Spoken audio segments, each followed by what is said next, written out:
Аз съм си снимал и голфа, като правя ремонт, съм го снимал този голф. След ремонт, да. И там ще видите, да има. Качил съм клиповете.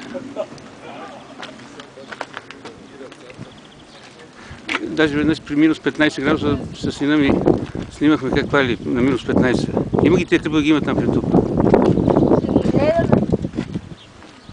Ако ви е интересно. Минус 15 викаш паля. От четвърт. Вие сте си го ремонтирали, аз си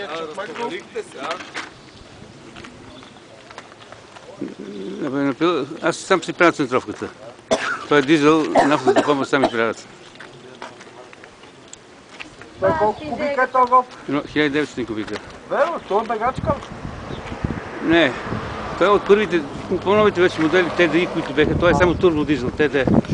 После почнаха да правят TDI-тата и те вече са много по-мощни.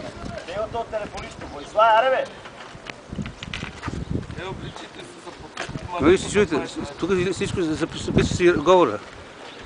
Ще чуете.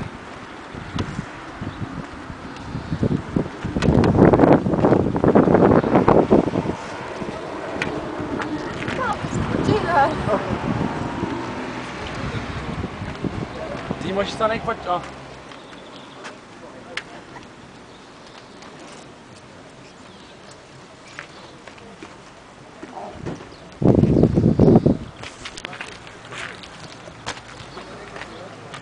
22 годишни тази кола моята. Преди 22 години произведена. Нова!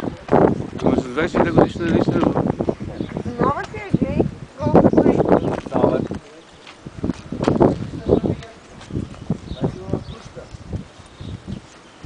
Аз имам и аз карах мотор, но нямаше такива мотори. Не.